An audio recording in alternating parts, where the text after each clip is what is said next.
The Gospel according to John chapter 11, verses 31 to 57.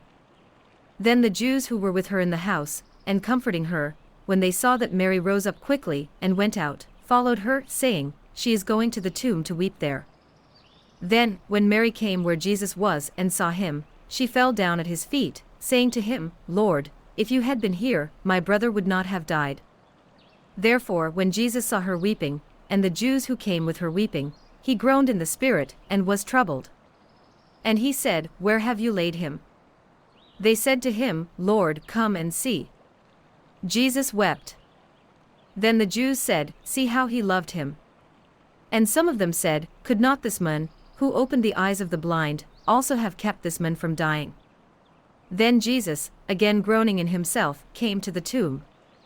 It was a cave, and a stone lay against it. Jesus said, Take away the stone. Martha, the sister of him who was dead, said to him, Lord, by this time there is a stench, for he has been dead for days. Jesus said to her, Did I not say to you that if you would believe you would see the glory of God? Then they took away the stone from the place where the dead man was lying. And Jesus lifted up his eyes and said, Father, I thank you that you have heard me. And I know that you always hear me, but because of the people who are standing by I said this, that they may believe that you sent me. Now when he had said these things, he cried with a loud voice, Lazarus, come forth. And he who had died came out bound hand and foot with grave clothes, and his face was wrapped with a cloth. Jesus said to them, Loose him, and let him go. Then many of the Jews who had come to Mary, and had seen the things Jesus did, believed in him. But some of them went away to the Pharisees, and told them the things Jesus did.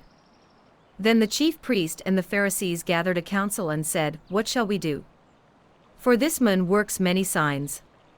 If we let him alone like this, everyone will believe in him, and the Romans will come and take away both our place and nation. And one of them, Caiaphas, being high priest that year, said to them, You know nothing at all. Nor do you consider that it is expedient for us that one man should die for the people, and not that the whole nation should perish. Now this he did not say on his own authority, but being high priest that year he prophesied that Jesus would die for the nation. And not for that nation only, but also that he would gather together in one the children of God who were scattered abroad. Then, from that day on, they plotted to put him to death. Therefore Jesus no longer walked openly among the Jews, but went from there into the country near the wilderness, to a city called Ephraim, and there remained with his disciples. And the Passover of the Jews was near, and many went from the country up to Jerusalem before the Passover to purify themselves. Then they sought Jesus and spoke among themselves as they stood in the temple, What do you think, that he will not come to the feast? Now both the chief priests and the Pharisees had given a command, that if anyone knew where he was, he should report it, that they might seize him. The Gospel according to John chapter 11, verses 31 to 57.